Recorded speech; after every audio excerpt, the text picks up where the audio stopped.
Do you all remember the shooting at the church in Colorado Springs about 3 or 4 years ago? 여러분 3, 4년 전에 콜로라도 스프링스 교회에서 있었던 총격 사건을 아십니까? It was a church where the pastor had actually fallen a few months before, and then a man came in and shot and killed several people. 그 사건이 있기 전에 목사님께서 좀 어려운 일이 생기셔서 교회를 나가시고 그 후에 이 살인자 킬러가 와서 3, 4명을 총격을 한 일이 있었습니다. This was not just a crisis, it was a trauma. 이것은 그냥 위기보다는 좀 큰 트라우마였습니다. And I was part of the 3-person team that went in. 제가 그때 3명의 팀이 되어서 그곳에 중재하기 위해서 찾아갔습니다. You're supposed to work with people in small groups of 8 or 10 or 12. 그렇게 방문하게 되시면 8명에서 10명 정도의 그룹을 만드셔서 그런 그 크기로 이제 일하셔야 해요. We had groups of 100 to 500. 근데 우리가 그때 100에서 500명의 사람들이 있었어요. In ministering at a time of loss or crisis or trauma, you have to learn to be flexible.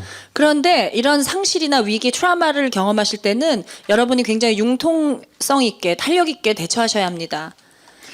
Let's move on and look further at our crisis chart. 다시 우리 그 차트를 보면서 설명하겠습니다.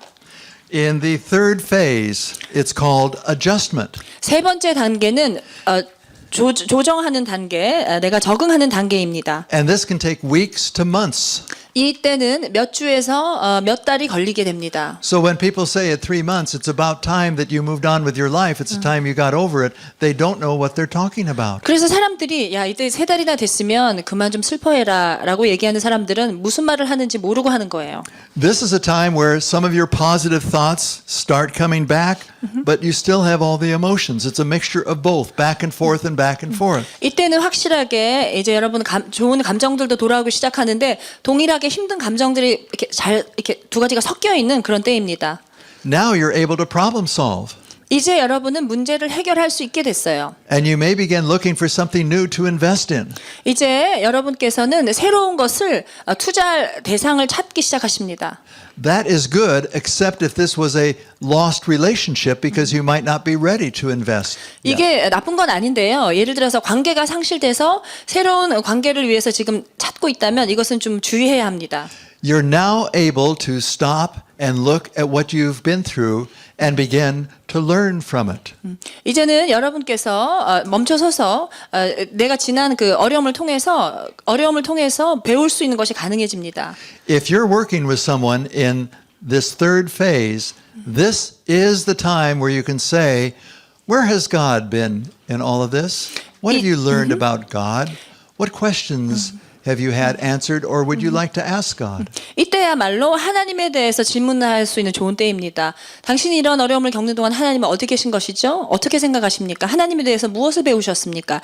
하나님과 관련된 질문을 하도 좋은 그런 때입니다. And then we move to the last phase, which is called reconstruction and reconciliation. 이제 마지막 국면은요, 재구성과 화해의 국면입니다. This is a time where hope has returned. Self-confidence is building. You're thinking clearer. 이때는 소망이 회복되고 자신감이 회복되고 생각이 더 명료해지는 때입니다. You can see that you're making progress and sometimes new attachments are formed at this time.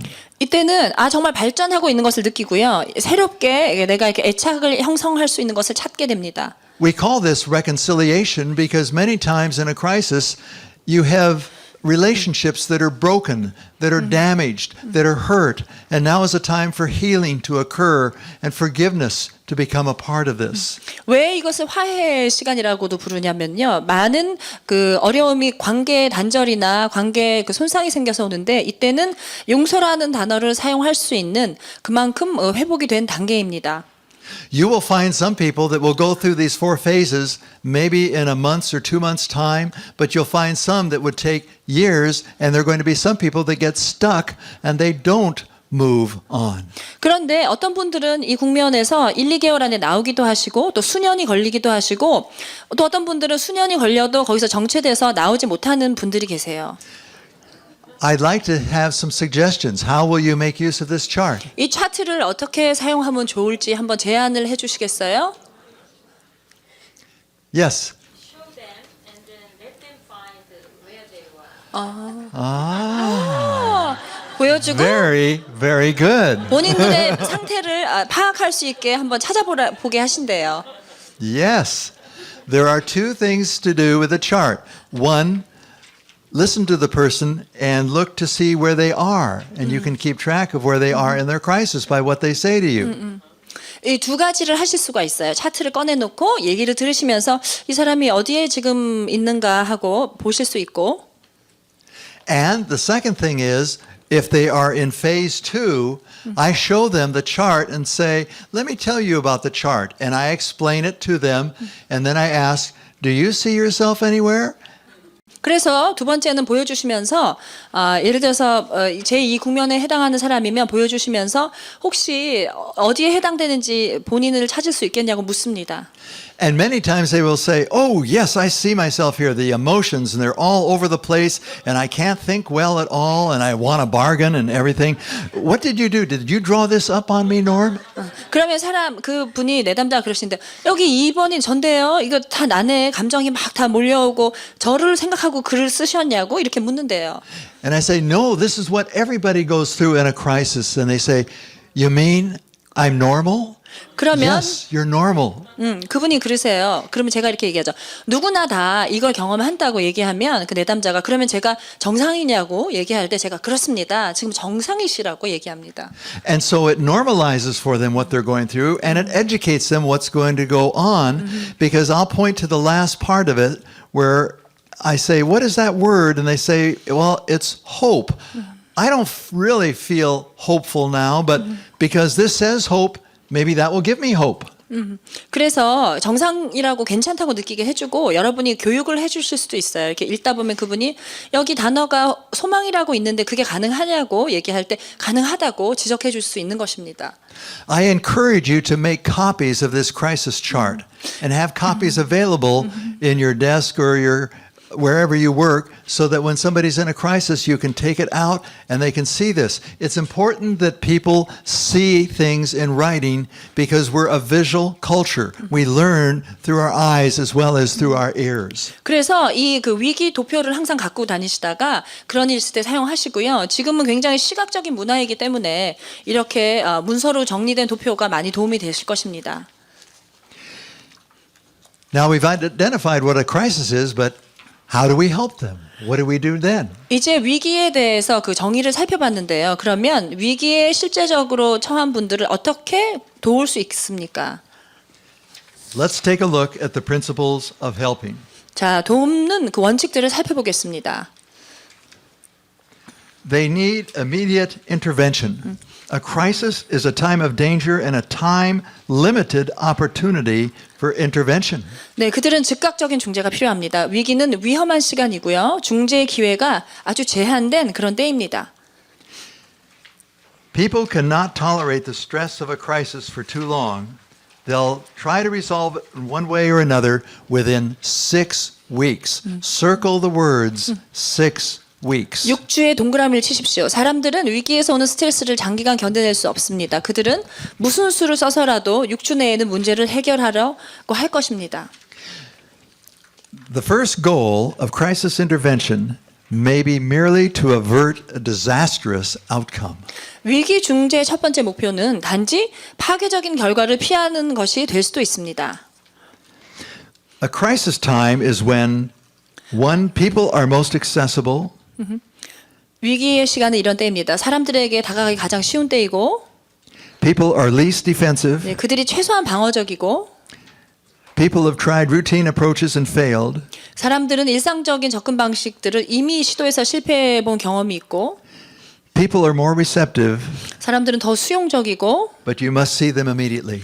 즉시 만나야 하는 때입니다. Sometimes we think, well, maybe they don't need to get in right away, but in a crisis when they're panicky and they're falling apart, they need some support, which is why it's important that you train other people in your church to be able to go out and help people in crisis, because sometimes you can't do it all. 왜냐하면 사람들은 시간을 다투는 일이기 때문에 혼자 하실 수 없기 때문에 교회에 많은 분들을 교육하셔서 이런 일이 있을 때 갑작스러운 공포나 위기를 느낄 때 그 즉시 투여될 수 있도록 하는 것이 중요합니다. Now, sometimes when a person is in crisis, they talk all over the place. They go in circles and they repeat themselves again and again and again. And it will be up to you to control the conversation. 때로는 그 위기에 있는 사람들은 대화를 횡설수설하게 하고 반복해서도 하니까 여러분에게 달려 있습니다. 통제하실 수 있는 것도 여러분에게 달려 있습니다. One of the ways that you do this is simply in a soft voice and maybe with your hand saying, all right, if I understand you, this is what has occurred.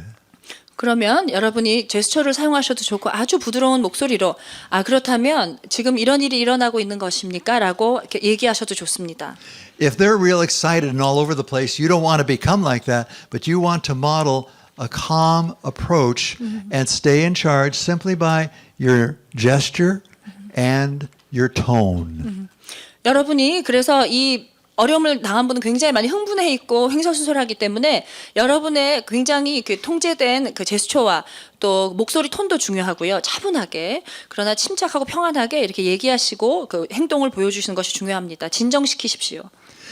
Doing crisis counseling involves action. The person can't be placed on a waiting list and we tell them, well, next Friday I can see you for 40 minutes at that time. In the midst of a crisis, they're just all over the place. They need somebody that's going to walk with them right now. 위기에 있는 사람을 기다리게 하시면 좋지 않고요. 다음 주 금요일 날 40분 정도 시간을 낼 수 있다고 하시면 안 됩니다. 빨리 이런 분들은 만나 주십시오. Crisis intervention is an active technique. In crisis intervention, you participate in directing the process of assessing the situation and together with the person. Please underline that. Together with the person, you formulate a plan of action for the person to pursue. 예, 내담자와 함께 내담자가 밀고 나가야 할 계획을 만드는 게 아주 중요하고요. 위기 중재는 아주 적극적인 기술이고 이때 상황에서 여러분은 적극적으로 위기 상황에 접근하는 과정의 방향을 설정하는 것에 동참하시고 중요한 내용은 내담자와 함께 그리고 밀고 나가야 할 행동 계획을 함께 만들어가는 것입니다. We don't say, now this is exactly what you've got to do. 절대로 이렇게 하셔야 돼요. 이렇게는 얘기하지 않는다는 거예요. I ask the question, what do you think might work? What have you tried before? 저는 오히려 어떻게 하면 좋을까요? 이전에 해서 잘 된 건 어떤 것들이 있습니까? 라고 묻습니다. One of the limited goals 제한되었지만 그래도 목표로 삼을 수 있는 것은 is to restore the equilibrium in their life and develop a better function. 그들의 삶의 균형을 찾아주고 개선된 기능을 개발하도록 하는 것입니다. The minimal goal at this time is to avert a catastrophe. In other words, we don't want things to get worse, but we're not involved in helping them change their personality. 이 최소의 목표는 재앙을 피하는 것이지 성격을 바꾸는 시간이 아니라는 것을 명심하십시오. This is not therapy. 네, 이거는 테라피가 아니죠. It's helping them work out of this situation. 이게 이분이 이 상황에서 잘 나오실 수 있도록 도와드려야 합니다. Hope and expectations are really, really important. And in some way, we need to instill hope into the situation. It might just be, I will be here for you, and you can call me at these times. That gives them something to count on. 이때는 소망과 기대가 아주 중요하기 때문에요. 위기 상황에서 소망을 계속 불러일으켜 주시는데 예를 들면 이렇게 하실 수 있죠. 내가 있으니까 나한테 전화하십시오. 이런 것도 굉장히 그분들에게 도움이 됩니다. One of the best approaches to use is the problem-solving approach to the problem. And one of the ways we do that is to say, what have you done in the past when you've had difficulties? What has worked for you before? What resources have you used before? And very gently just keep coming back to that because they might say, well, I don't know of anything I've done before. Well, think about it for just a minute. What have you tried before? And you repeat your questions gently.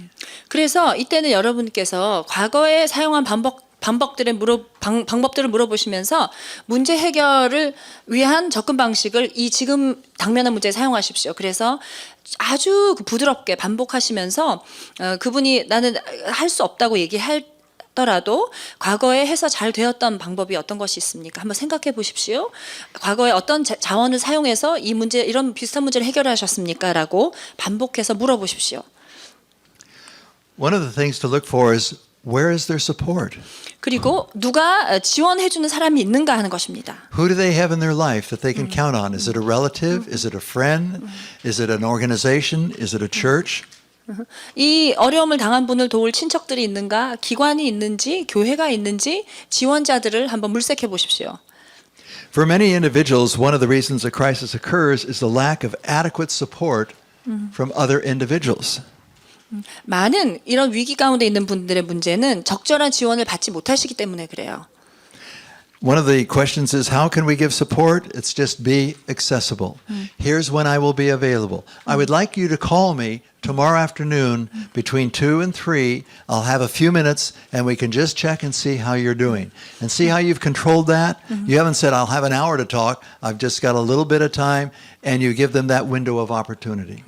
그래서 여러분이 그러니까 지원에 대해서 생각하실 때는 어떻게 할 수 있는지 접근 가능한 사람이 되시고요. 예를 들어서 내일 오후에 2시에서 3시 사이에 전화를 해서 우리 몇 분 통화하겠습니다 라고 해서 여러분이 통제하시고 1시간 동안 얘기하는 것이 아니라 짧은 시간이지만 이 사람이 활용할 수 있는 그 창문을 이렇게 기회의 문을 이렇게 열어주십시오. It's important to enlarge their support system, and we try to find out what friends they have, relatives, community resources.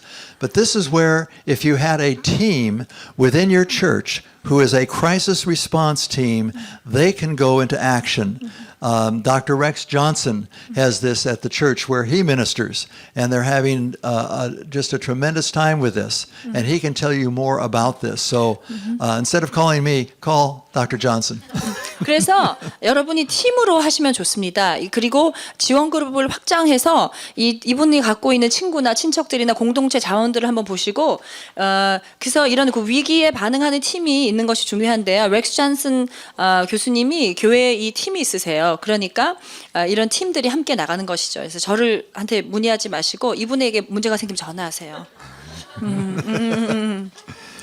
In helping people in crisis, we use what we call the focused problem solving. What will work? We help them make plans. It's very, very structured. I'll stop. 그래서 우리가 쓰는 방법 중에 하나는 집중해서 문제를 해결하는 거예요. 그래서 이때 효과 있는 것은 무엇일까 하고 구체적으로 계획을 쫙 세워보는 거예요. This is actually the backbone of crisis intervention. It gives a structure that shapes and supports the whole process. What we do is try to determine the problem, the unresolved problem that led to the crisis, and then help the person plan and put into action steps aimed at resolving it. 이것은 위기 중재 기관이 되는 것이고요. 전체 과정을 형성하는 구조를 제공하고 전체 과정을 지지하게 됩니다. 기본적으로 우리는 위기까지 치닫게 한 그 해결되지 않은 기본적인 문제가 어떤 것인지 알아내고 또 노력해서 그 다음에는 문제 해결을 위해서 내담자가 어떤 행동 단계들을 계획하고 실행해야 하는지를 도와주는 거예요. It's important to think about the self-image of the person. Efforts have to be made to understand their self-image and to consider carefully the effect that any of your interventions might have upon it. Is it going to help them feel better about themselves, or are they going to crumble? Are they going to feel worse? Is it going to be a negative experience for them? 그래서 상담하신 분의 자아상에 대해서 생각하시고요. 개인의 자아상에 접근하고 이해하기 위한 노력을 꼭 하시고 여러분이 중재하셨을 때 그분에게 미칠 영향을 조심스럽게 고려하십시오. 이것이 더 좋아질 것인지 아니면 이분이 너무 이렇게 자존심 상해서 무너질 것인지 더 악화될 것인지 부정적으로 될 수는 없는가 다 고려하십시오. Let me give you a warning. 여러분에게 한 가지 경고해드리고 싶은 것은요. A person in crisis approaches the crisis in his own way. 위기에 처한 개인은 아주 그만의 고유한 방식으로 위기에 접근한다는 것입니다. It may be with anger, and the anger could be directed toward not just other people, but it could be directed towards you. 어떤 분들은 분노하세요. 다른 사람 때문에 화나서 왔지만 상담자에게 와서 분노할 수도 있습니다. It could be in passivity, just awaiting help, and you ask them what they thought they could do, and they'll say, I don't know. I have no clue. I'm immobilized. 그리고 아니면 어떤 분들은 수동적으로 도움을 기다리시면서 여러분이 이런 거 정도는 할 수 있을 것 같아서 제안하면 모른다 그러고 굉장히 동결돼서 아무것도 할 수 없을 때가 있어요. They could be in desperation and they demand help. You've got to see me right now. You've got to help me in this way. 아니면 어떤 분들은 굉장히 필사적으로 도움을 요구하십니다. 지금 당장 만나주세요. 이렇게 해주세요라고 요구하기도 합니다. In the midst of the crisis, one of the things that we need to do is to help to build their self-esteem. 그런데 여러분이 도와주실 수 있는 좋은 방법은 이분들의 자존감을 세워주시는 것입니다. One of the things that I have said to people is, I think you're very capable. I think you have more resources than you're giving yourself credit for. I see a pattern in your life of how you have really been a survivor, even though at this time you feel as though you're not a survivor. 그래서 이분들의 자아상을 세워주십시오. 어떻게 얘기하시냐면 능력이 있으십니다. 그리고 지금까지 보니까 다 패턴들이 그래도 지금까지 생존해 오셨고 어려움을 잘 견뎌 오셨다고 이겨 오셨다고 하실 수 있을 것 같다고 얘기하는 것이죠. We treat the person with respect. We show interest in non-problem areas of their life. Sometimes as we're working and talking about a problem area, I might even just say, what are the things that you enjoy doing just for yourself? Tell me about them. And all of a sudden they're off telling a story and they've taken a break from the crisis at that moment and they're better able to come back to it and problem solve. 그리고 여러분이 또 하실 수 있는 것은 문제에 대해서 같이 얘기하고 하실 때 지금 문제와는 상관없는 것에 대해서도 한번 관심을 표현하십시오. 혼자 있을 때 뭐 하는 것을 좋아하십니까? 이렇게 취미 생활에 대해서 물으면 이분이 그런 위기에 대해서 설명을 하다가 자신의 취미에 대해서 얘기하면서 잠깐 쉬는 시간을 갖는 거예요. 휴식을 하다가 다시 돌아오게 되면 위기에 대해서 더 집중하게 되고 좋은 관점을 갖고 설명을 하게 된다는 것입니다. Sometimes a person in crisis not only has the crisis to deal with, but they've got family members that are attacking them and picking at them. 근데 때로 위기에 당면한 분들은 문제와 더불어 지금 위기를 겪고 있는 사람을 공격하는 친척들 때문에 많이 어려워하세요. And so I usually ask, who are the family members that you would like around you? Who are the ones that are supporting you? And they tell me who they are. And then I'll come back and say, well, who are the family members you'd rather not be around at this time? 그래서 제가 하는 질문 중에 하나는 이렇게 어려운 시간에 함께 도움을 줄 수 있는 친척들은 누구냐고 가족이 누굽니까? 또 얘기를 하신 다음에는 좀 피하고 싶은 가족들이 있냐고 묻습니다. Sometimes they even wonder, is it all right to say that I don't want them around me? They're family. 그러면 이분이 이렇게 내담자가 얘기하죠. 가족들에게 지금은 좀 만나기 싫다고 얘기하는 게 적합한지 묻습니다. Not all family members are helpful.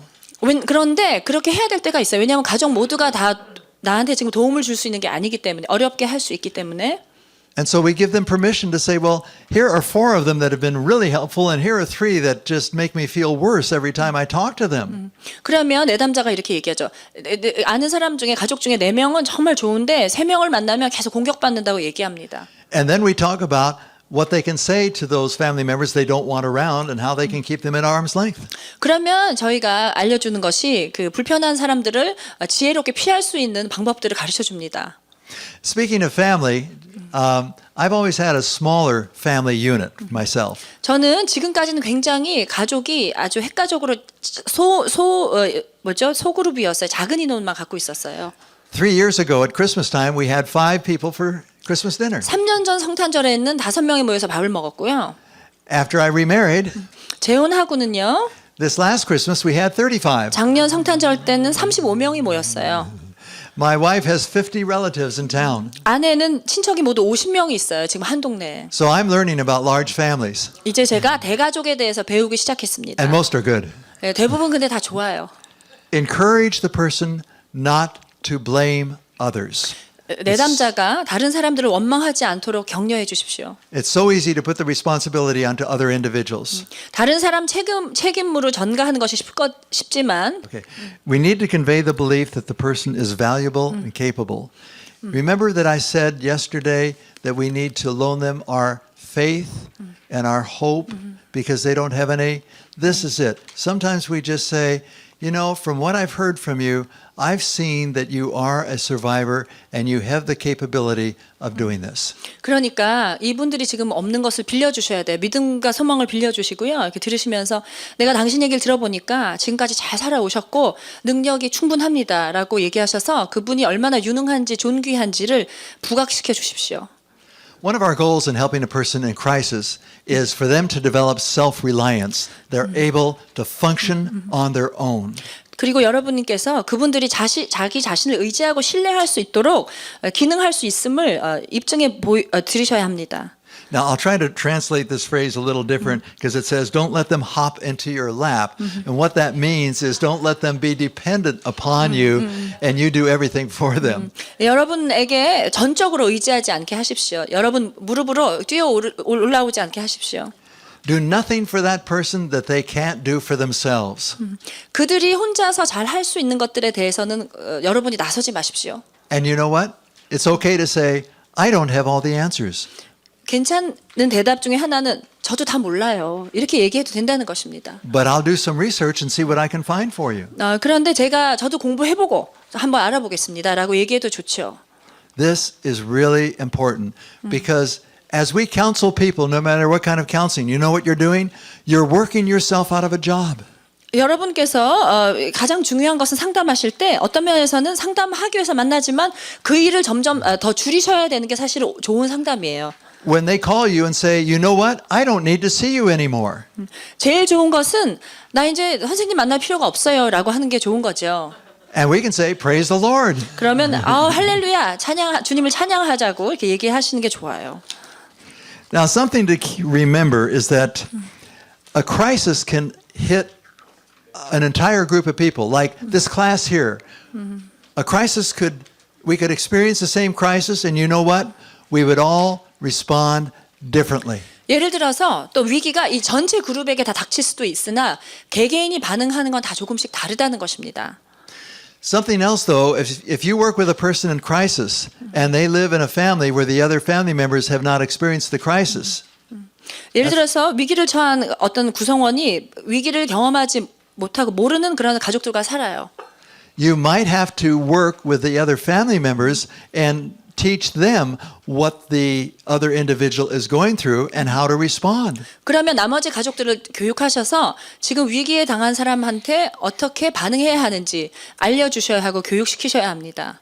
I remember a bank teller who was robbed and she went home that night in a state of trauma and the family members wondered, well, what's wrong with you? It's time for dinner. It's time for doing the wash. Why don't you do this? Why don't you do that? They had no empathy or compassion for them. They weren't there. They didn't experience it. 제가 은행 강도가 들었던 그 은행 점원 말씀드렸잖아요. 그분이 집에 퇴근했을 때 가족들이 전혀 상황을 이해하지 못했기 때문에 왜 밥때가 됐는데 밥을 하지 않느냐부터 이런 집안 일들에 대해서 평범하게 얘기하는 거예요. 그런 분들에겐 찾아가서 정말 이분이 트라우마에 지금 빠져 있는 것과 더 이렇게 긍휼한 마음을 갖도록 교육하셔야 됩니다.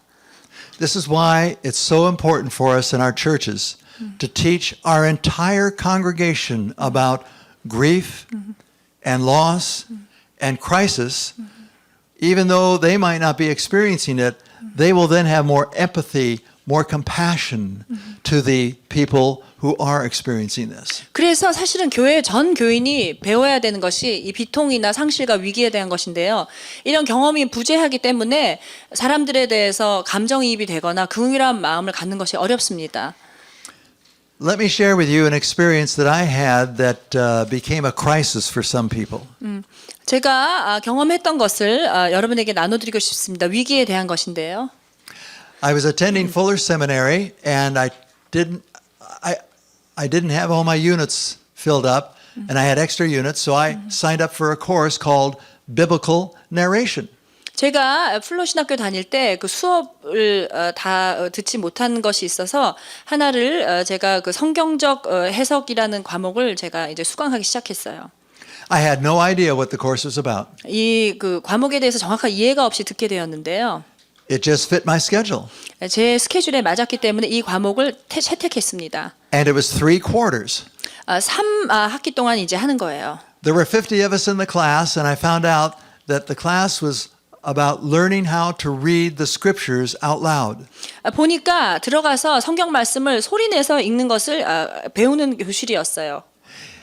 Each quarter you had 8 verses to learn how to read properly, and you had to practice reading this out loud in front of a mirror every day for 30 minutes. 그런데 매 쿼터마다 8구절을 정해서 매일 거울 앞에서 30분씩 큰 소리로 봉독하는 훈련을 하는 공부였어요. The teacher was sort of a hard guy, and he taught by negativism. 좀 꼼꼼한 교수님이셨는데 약간 부정적으로 이렇게 강의가 제시됐던 것 같아요. The first day of the class, he got up in front, paced back and forth, looked at the class, and said, 이 교수님이 첫날 강의실을 앞뒤로 왔다 갔다 하시면서 이렇게 쳐다보시고 얘기하셨어요. I doubt if anybody in here will get an A this year. 이렇게 하면서 이번에는 A 받을 사람 아무도 없을 것 같네요라고 먼저 선포하셨어요. The crisis hit. 네, 저에게 위기가 찾아왔어요. And it was interesting to look at the class because there were three different responses. 강의실 풍경이 재미있었는데 세 가지 다른 반응이 있었습니다. Some of them just gave up immediately and slumped in their chair and were depressed and just. 예, 어떤 분들은 거의 그 의자에서 실신했어요. 우울해서. Another group got very anxious and intense and were just really kind of wired like this, like, oh, what are we going to do? What are we going to do? 그러니까 또 다른 두 번째 그룹은 이제 어떻게 해야지 걱정하면서 막 이렇게 경직됐어요. And there were a few of them 몇 명 안 되는 분들이지만 세 번째 그룹은 that said, oh, yeah? 정말 그렇게 생각하십니까? 이런 표정을 갖고 있었어요. They were the stubborn ones. 네, 아주 고집센 분들이었어요. I was one of them. 저도 세 번째 그룹에 속했어요. I practiced and practiced and practiced that first quarter, 제가 얼마나 연습했는지 몰라요. and I didn't get an A. 근데 A는 못 받았습니다. I practiced and practiced and practiced the second quarter, 두 번째 쿼터에도 굉장히 연습했는데 열심히 and again I didn't get an A. A를 못 받았어요. The third quarter I practiced even harder. 세 번째 쿼터에는 정말 열심히 했어요. I got an A minus. A-를 받았습니다. And three words from the professor. 세 가지 단어를 교수님이 사용하셨어요. Good job, right? 잘했어. 그치? 이렇게 얘기했습니다. That spoke volumes. 예, 굉장히 from that man. 저에게 의미가 컸어요. But I'll never forget.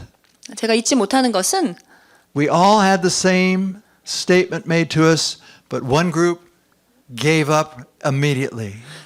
교수님이 한 얘기를 처음 선포했을 때 한 그룹은 포기했죠. Another group became nervous and anxious. I don't know how many got A's out of there, but they were just really upset.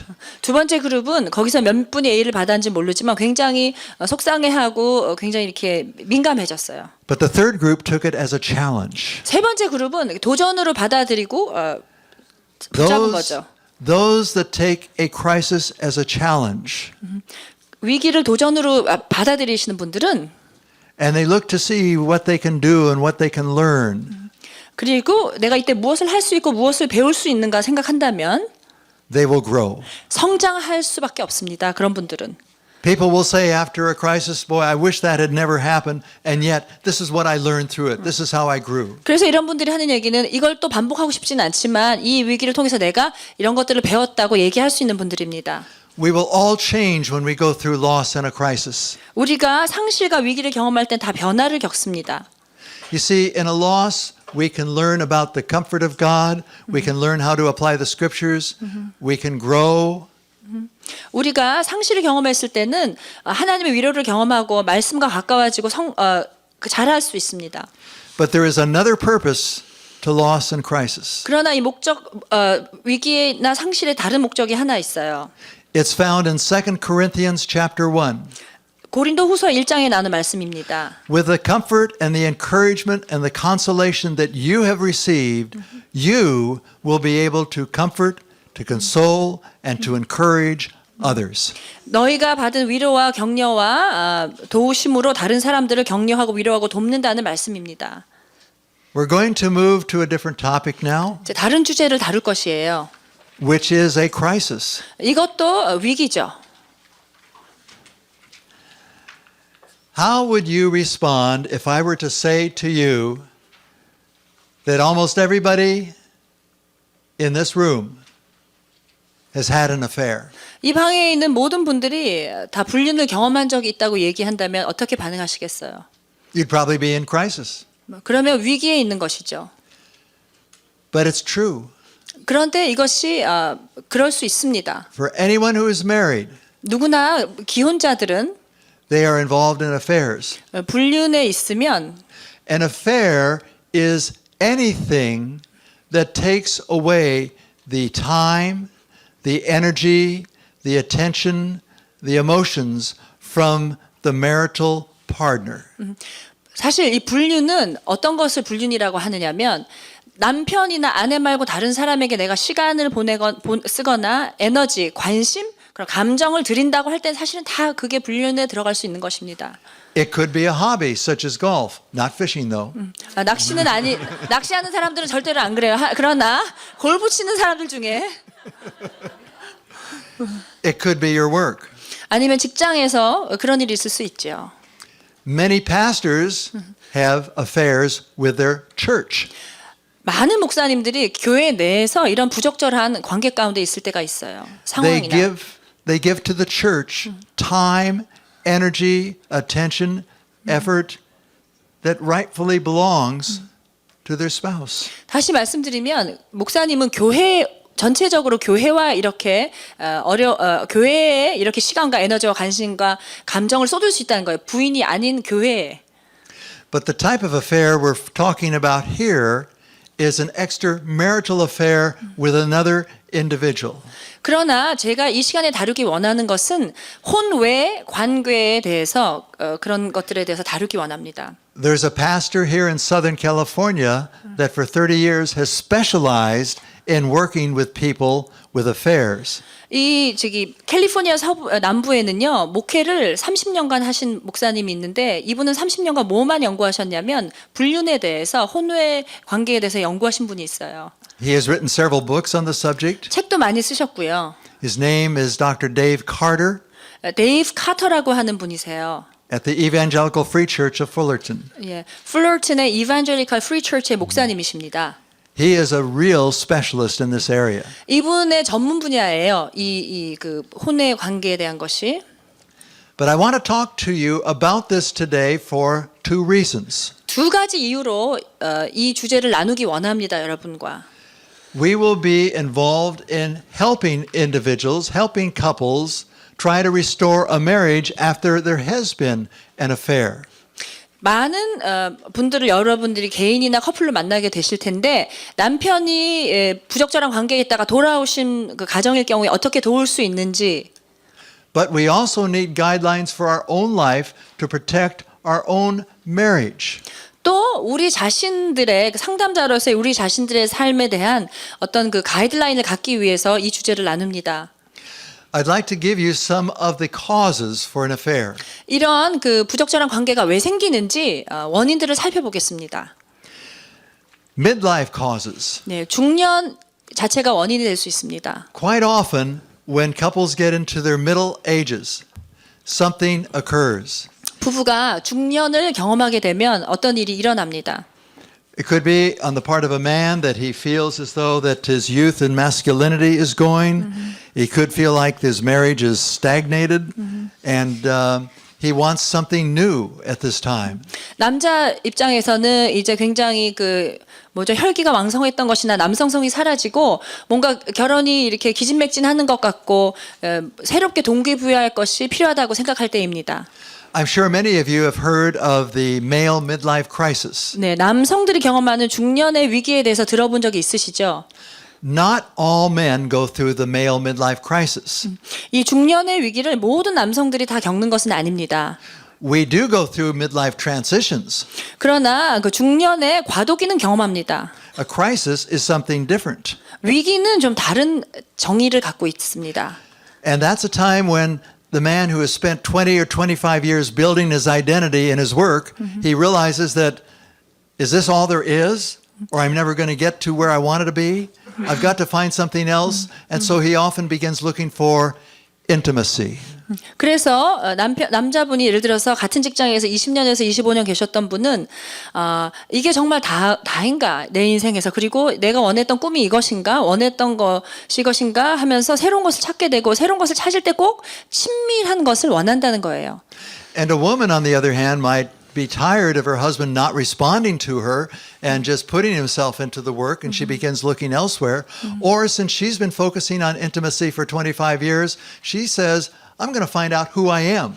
그런데 여자 쪽에서는 남편이 반응이 없고 항상 일만 열심히 하기 때문에 그런 남편을 보다가 이제는 여자가 이렇게 25년 기다리다가 나는 이제 내가 누군지 좀 찾아봐야겠다라고 생각하는 때예요. And many women in their 40s begin trying to figure out, what is my identity? Who am I? And they go back to work, they go back to school, and they say, I'll get involved with somebody else. 그래서 40대 여자들은 정체성을 다시 찾으며 일로 돌아가기도 하고 공부를 하게 되기도 하고 또 다른 사람을 찾기도 해요. Sometimes people get involved in affairs for a feeling of power or control, especially at work. They're able to have this power that they've never had before, and there's an excitement to it. 어떤 분들은 특별히 직장에서 파워를 느끼기 위해서 아니면 통제하는 것을 내가 컨트롤하는 것을 경험하기 위해서 이런 부적절한 관계를 허용할 때도 있습니다. If they have had a dull, boring life and they find that somebody else is interested in them, there's an excitement they've never experienced before, and so that's one of the reasons that they get involved. 아니면 항상 무미건조한 삶을 사시던 분이 본인한테 관심을 보여주니까 너무 좋아서 그것이 굉장히 자극이 되기 때문에 이런 관계를 찾기도 합니다. There are a number of people who are not getting out of marriage what they want. They're not getting what they want out of their work.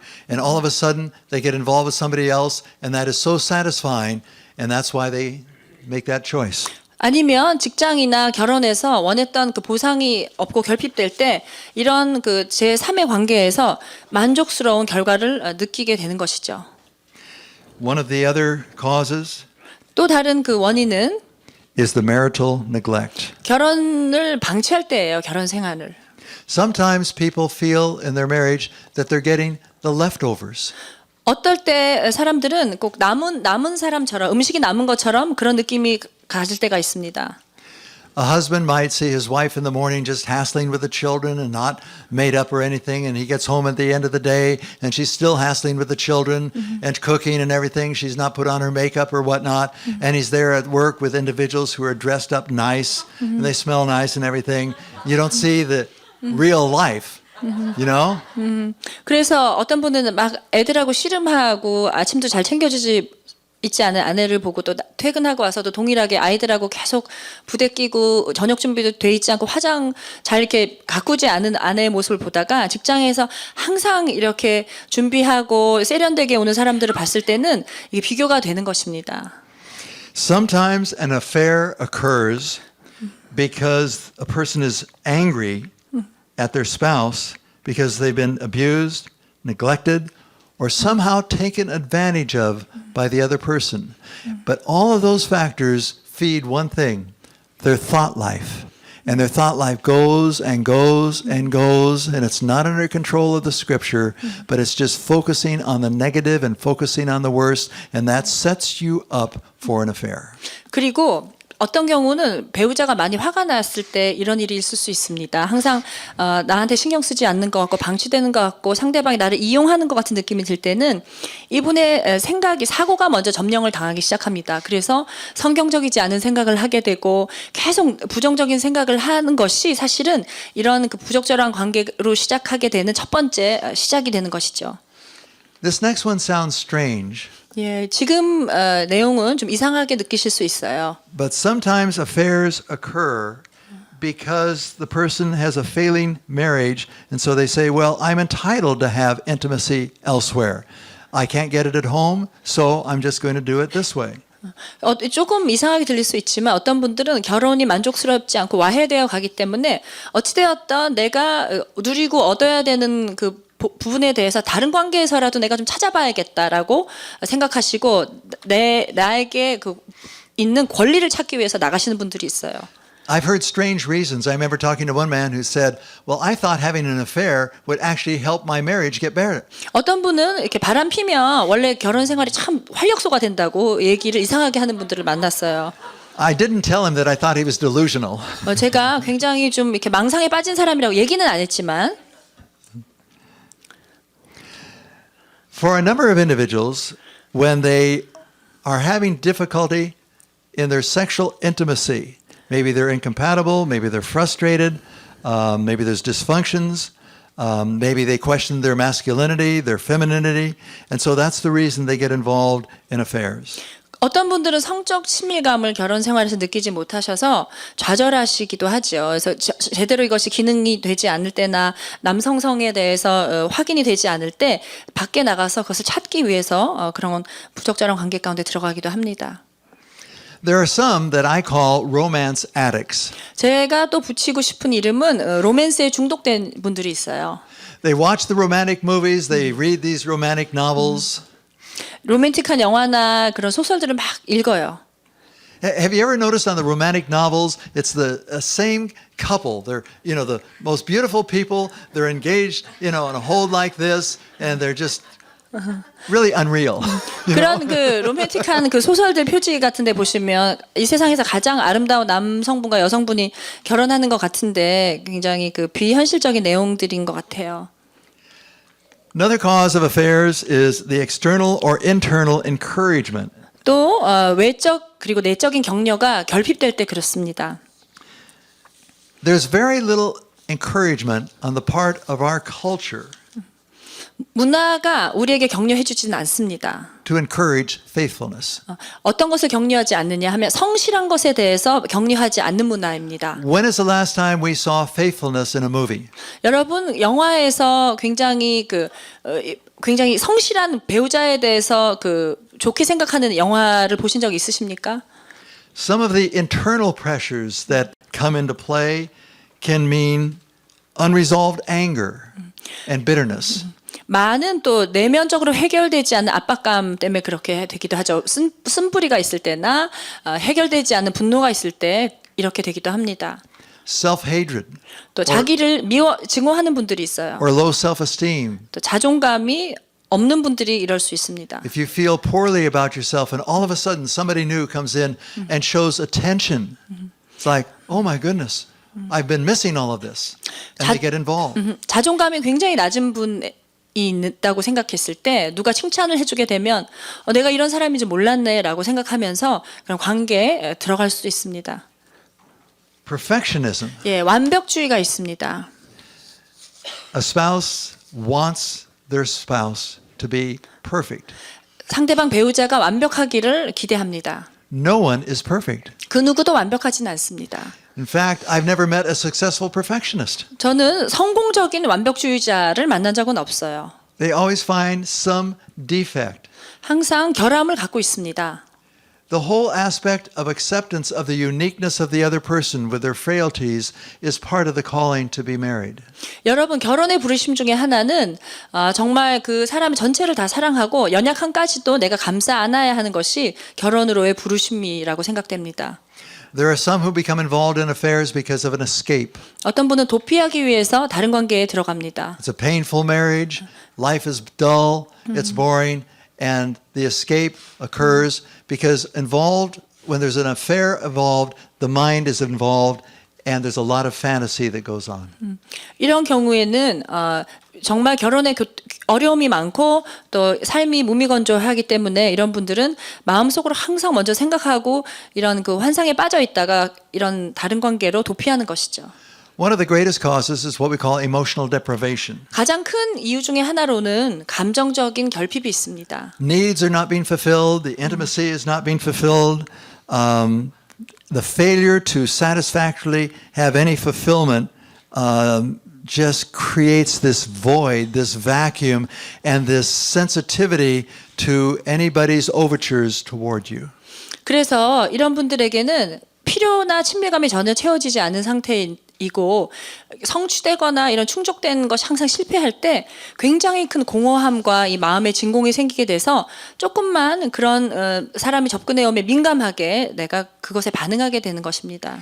Under emotional deprivation, there are certain what we call nest needs: closeness, togetherness, kindness.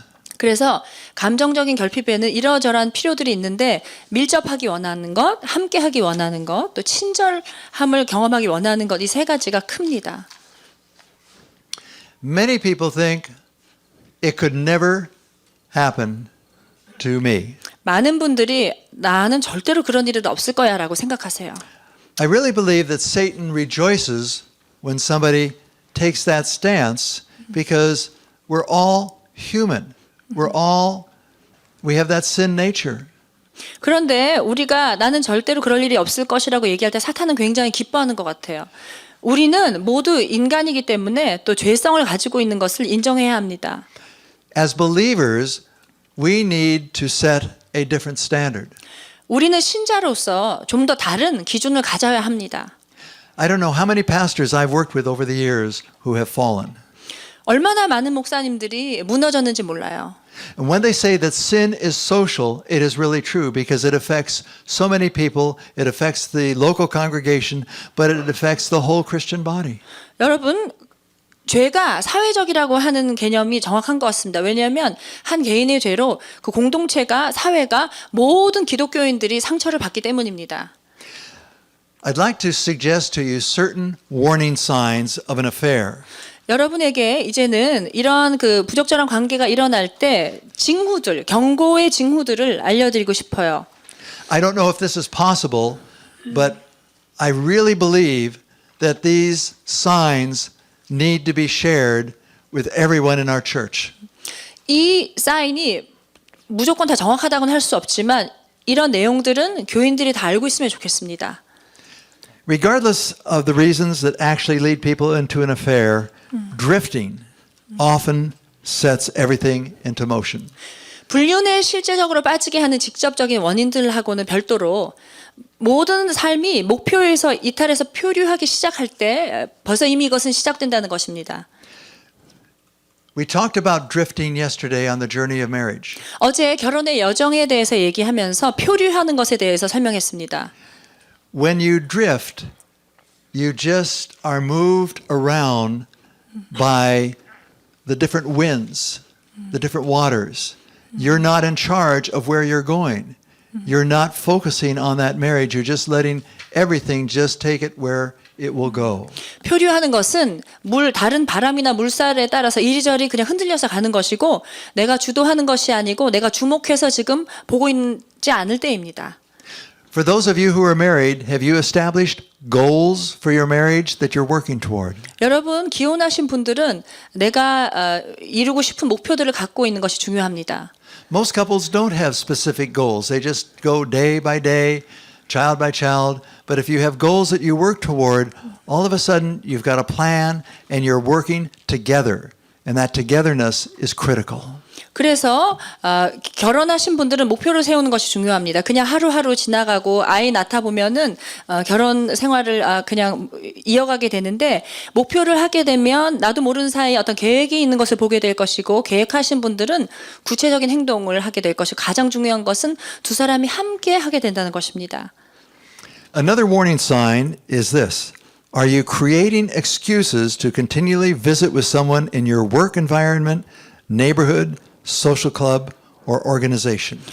두 번째 사인은 여러분이 직장이나 이웃 또는 사회적 모임에서 아니면 조직에서 어떤 사람을 계속 만나기 위해서 이유들을 만들어내는가 하는 것입니다.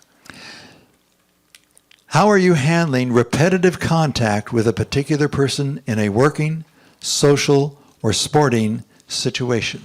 직장이나 또한 그 밖에서 아니면 운동 모임에서 한 사람을 계속 반복해서 만나게 될 때 어떻게 여러분은 대처하고 계십니까? Are you finding yourself preoccupied by your thoughts for another person? 어떤 한 사람에 대해서 계속 생각이 집중되어 있지는 않으신지요? Someone described it as the playpen of our mind. 어떤 분은 우리 생각을 우리 마음속 안을 그 플레이펜으로 표현하셨습니다. This is where many affairs occur and they begin in our thought life and then it becomes actuality. 그러니까 이 생각의 플레이펜, 놀이터에서 계속 있다 보면 언젠가는 이것이 행동으로 불쑥 나타난다는 것입니다. How and why you exchange gifts with a close friend of the opposite sex and the type of gift exchange may indicate a developing intimacy. 친한 이성 친구 그리고 왜 이런 사람하고는 선물을 교환하며 또 교환된 선물의 내용물은 때로는 친밀감이 계속 발전돼 가고 있는 것들을 나타내 줄 수 있습니다. Has the phone, texting, or Facebook become an important medium in your relationship with a friend outside your marriage? 전화나 문자 보내는 것 또한 페이스북이 결혼관계 이외의 친구관계에서 중요한 매개체가 지금 되고 있습니까? Facebook can be detrimental to your marriage. 페이스북이 굉장히 치명적일 수 있는 것 같아요. 결혼 생활에. There are studies coming out now about the impact of Facebook upon marriage. 페이스북이 결혼 생활에 미치는 영향에 대한 그 자료들이 지금 나오고 있습니다. There is actually a book entitled Facebook in Your Marriage, and what people don't realize, it's written by a couple of Christian couples. 그런데 당신의 결혼에 페이스북이 미치는 영향에 대한 책이 있는데요. 이 책을 쓰신 분들이 크리스천 커플입니다. In England, the attorneys are saying that at least 20% of the divorce cases they are handling has Facebook as one of the issues that has caused the marriage to fail. 영국의 변호사가 얘기하기로는요. 지금 이혼의 20% 이유가 페이스북 때문이라고 합니다. People get in contact with former friends or ex-lovers. 옛날 친구나 이전 애인하고 연락을 다시 하게 되는 거예요. What we are suggesting is that couples need to talk about who they are talking to on Facebook and set proper boundaries. 제안해드리고 싶은 것은요. 부부가 서로 어떤 친구들을 갖고 있는지 페이스북에 의논하시고 경계를 정하십시오. It's the same way with texting. 문자 보내는 것도 동일합니다. Number 7, are 7번. you consciously putting yourself into situations where you can increase your chances of meeting someone who might become more than an extramarital friend? 당신은 단순한 혼우의 친구보다 더 깊은 관계로 발전할 수 있는 누군가를 만날 수 있는 기회를 자꾸 늘리기 위해서 의식적으로 그런 상황에 나를 참여시키고 있지는 않은가 하는 것입니다. And finally, what is your body language telling others? 다른 사람들에게 내가 어떤 그 바디랭귀지를 보내고 있는가 하는 것입니다. People give different clues. They touch inappropriately. All of these things we need to be aware of, and boundaries are critical in our Christian walk. 그래서 계속 어떤 분들은 힌트를 주고 또 말할 때 그렇게 하고 적절하지 않게 이렇게 만지기도 하고 잡기도 하고 그런데 이런 결혼 생활에는 분명한 어떤 바운더리가 있어야 한다는 것입니다. One of the definitions that I've used of marriage over the years is this: marriage is an unconditional commitment to an imperfect person. 제가 결혼에 대해서 내린 정의 중에 하나는 정말 그 완벽하지 않은 사람을 향한 무조건적인 헌신이라고 하는 것입니다. Marriage is a daily commitment to both the marriage and to the person. 결혼은 또한 매일 내가 헌신하는 것입니다. 결혼과 또 결혼한 사람에게 그렇게 하는 것입니다. In marriage, we take the stance that no other person in reality or in our mind is allowed into our marriage relationship. 결혼 생활에 임하는 올바른 자세는 실생활에서나 내 생각의 생활에 그 어떤 사람도 끼어들 수 없게 허용하지 않겠다고 하는 자세를 가지셔야 합니다. An affair can split your church. 여러분, 이러한 그 분류는 교회를 나누어지게도 할 수 있습니다. What do you do when two couples in your congregation have affairs with one another? 만약에 여러분 교회에 두 커플이 이렇게 사고가 이렇게 불륜에 빠지게 됐어요. 어떻게 하시겠습니까? Affairs will affect everybody. 이런 어페어는 교인 전체에게 파급 효과가 있다는 것입니다. I would encourage you to teach on the sanctity of marriage in your congregation, to teach on affairs and affair prevention.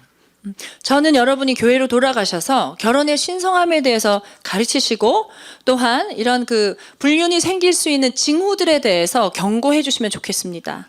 There is a book that's been out of print for some time, but it's the best book I've found. The title of the book is The Snare, S-N-A-R-E, The Snare. 제가 이 책을 소개해드리고 싶어요. 제목이 The Snare, 덫이라고 하는 것이고요. 이제 출판은 안 된 것 같은데 이 책이 참 좋습니다. The Snare. I believe the author's name is Lois Madow. 로이스 마델이라고 하는 분입니다. It is a book I wish every seminary student and every pastor couple would read. 모든 신학생들과 목회자 부부가 이 책을 꼭 읽으면 좋겠습니다. We need, as those in ministry, to set an example. 사역하시는 분들이 모범이 되면 좋겠어요.